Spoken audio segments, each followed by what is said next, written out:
Piling mo ako'y mananahan,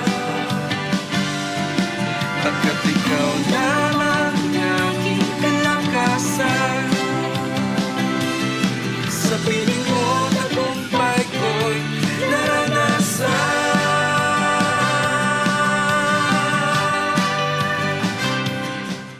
Hi! Hello mga ka-ANP! Isang napakagandang araw ng 2025 ngayon dahil unang Lunes ng taon at balik na muli ang mga eskwela, trabaho at opisina.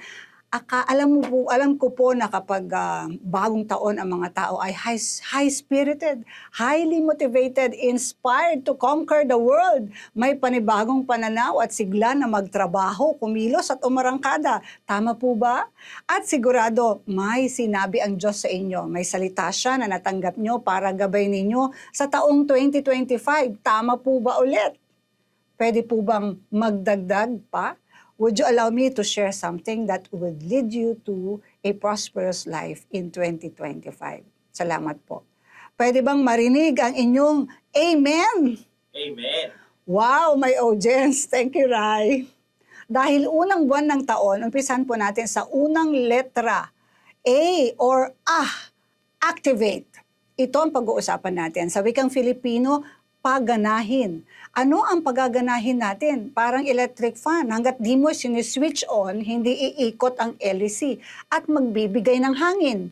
Parang cellphone, napakaraming features na nandyan sa cellphone mo. Pag di mo ginamit, walang bisa ito. Naka-iPhone 16 ka nga, di naman active ang lahat ng features. Sayang naman ang over $1,000 mo at magagandang features na nakapaloob dito.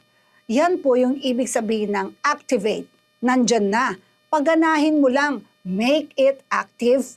Make it more active. Sabi po sa 1 Corinthians chapter 2 verse 12, now we have received not the spirit of the world, but the Spirit which is of God, that we might know the things that are freely given to us of God. Ibig sabihin po nito ay marami po tayong mga pinagkaloob ni Lord na libre. James 1:17, every good gift and every perfect gift is from above and cometh down from the Father of lights, with whom is no variableness, neither shadow of turning. Every good and perfect gift comes from God. Faith, love, peace, wisdom, healing, forgiveness, abilities, talents, name it, galing sa Kanya. At meron tayo nito. Sabihin nga sa sarili, meron ako lahat ng magaganda at ganap na kaloob. So, imposible na wala tayong talino o walang talento. Meron. Ang gawin lang natin ay paganahin ito o i-activate. Anong meron ka? Gamitin mo. Paganahin mo. Sabi sa 1 Peter chapter 4 verse 10, as each one has received a gift, minister it to one another as good stewards of the manifold grace of God.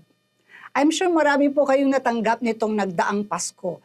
Yang malaking conditioner o lotion na natanggap mo, huwag mong itago.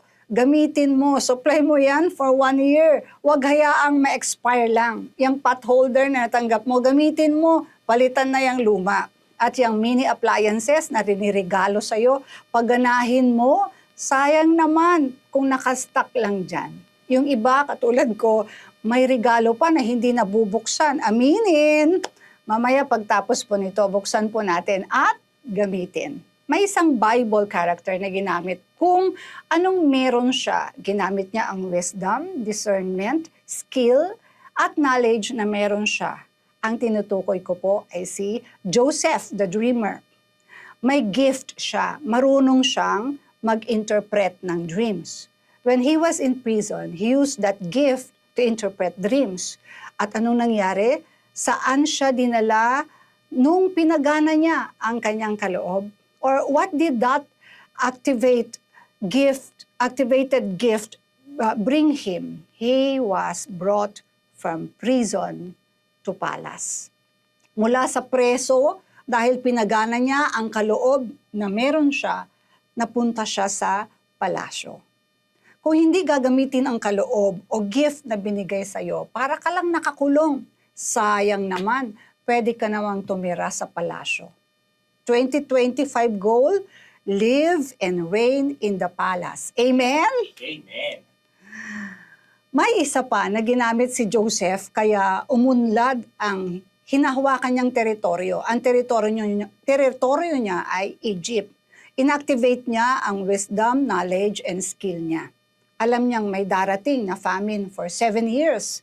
Pinag-ipon niya ang mga tao ng 1/5 ng mga ani or 20% of harvest mapupunta sa kamalig. Dumating ang tagtuyot. May abundance of grains ang Egypt. Hindi sila nagutom at kumita pa sila dahil sa kanila bumili ang mga taga-ibang nayon. Ginamit niya rin ang mabubuti niyang kaloob noong nakita niya ang kanyang mga kapatid na umapi sa kanya. Kung babasahin niyo po ang Genesis chapters 42 to 45, bukod sa napakagaling na strategy ang ginamit niya sa pagharap niya sa mahirap at madamdaming sitwasyon, ginamit niya ang gift of kindness sa kanyang puso. Kindness activated, forgiveness activated, generosity activated. Kung nagandahan nga kayo sa MMFF, Green Bones, ito better than any film. Green flag itong si Joseph the Dreamer because he activated every good gift that he had. Kaya super prosperous siya maging ang kanyang buong pamilya. Sa kapanahunan po naman natin ngayon at kung ipapasamuhay po natin ang ating battle cry nitong 2025, these are the things we need to activate. 1, our prayer life, our watchman anointing. 2, the gifts of the Holy Spirit. We all have a gift and even fruit of the Spirit. We all have the fruit. Activate them all. Love, joy, peace, patience, kindness, goodness, faithfulness, gentleness, and self-control. 3, and of course, our faith. Our faith should be activated 24/7. Ang ligalig na ng mundo, hindi mo na alam kung anong mga surprises ang mangyayari, good or bad, unprecedented, unexplainable, unfathomable, ang mga events and days dito sa planet Earth. If there is something na pwede nating paganahin, yan ang ating pananampalataya. Because God can move by our faith. And we too can move mountains and hills by our faith. We can stop the waves and strong winds through faith in God. We can also walk on the water through faith. If our faith is activated, God is pleased. At pag na-please natin si Lord, abay, sino pa ang magiging kalaban natin? O ano pa ba ang mahirap gawin? Mga kapatid, para mangyari ito, keep on hearing and hearing the Word of God. Sa kapapakinig natin ng salita ng Diyos, lalago at lalago ang ating pananampalataya. Sa kababasa natin sa Biblia, mapupush tayo na umaksyon ng tama. It will cause us to be more active, to move in a supernatural way, to bring out the best in us, to be kinder and considerate to others, to intercede, evangelize, and bring people closer to God. Tamang-tama po, January is Bible month. Nothing beats God's Word, mga kapatid.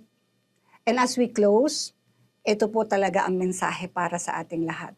Paganahin ang anumang meron kang pinagkaloob ng Diyos. Sa ganon, malulugod natin ang Panginoon at ikaw naman ay sasagana at magiging matiwasay ang taong 2025 sa iyo at sa iyong pamilya at maging sa ating bansa.